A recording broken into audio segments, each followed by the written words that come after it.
I grew up in a very loving home and I knew God, but I didn't have that relationship with Him.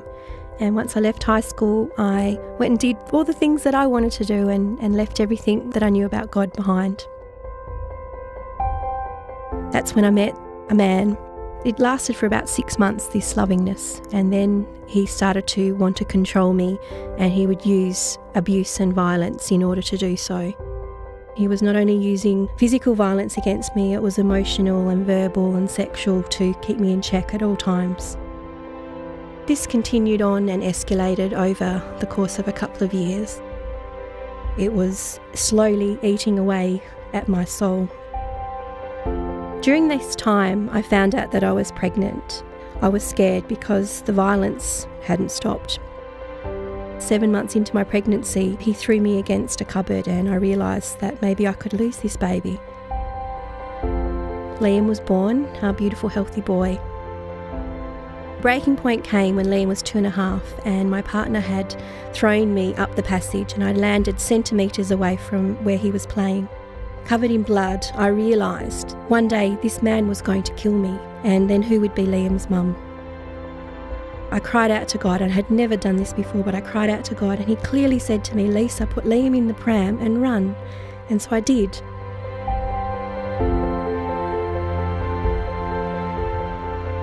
I ran down to the phone box and I rang Lifeline, and they got me into crisis accommodation for women who are escaping domestic violence.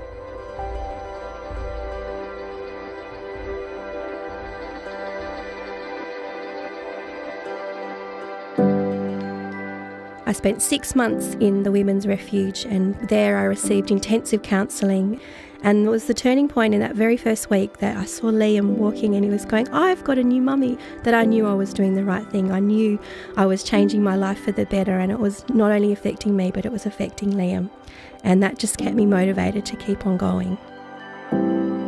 After being in the refuge, I was given a community house and Liam and I were safe.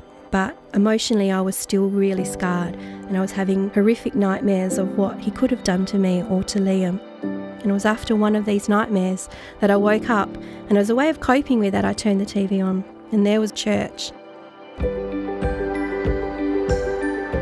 I said to my girlfriend, "I'm going to go and check out that church."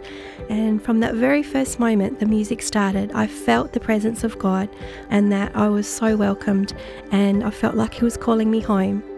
I was completely and utterly loved, and they showed me God's grace and God's love. As part of my healing, I knew I needed to make a living for Liam and I. My passion as a little girl had always been to be a teacher. So that day, I went home and I enrolled as a mature age student to become a teacher.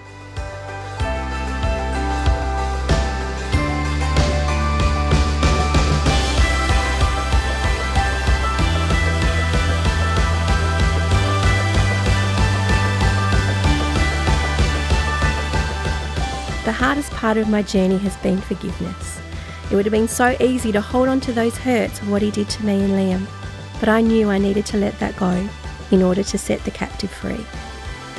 I am so thankful to God for all the people He's placed into my life, for the hope, the gratitude, the love and the grace that they have shown me.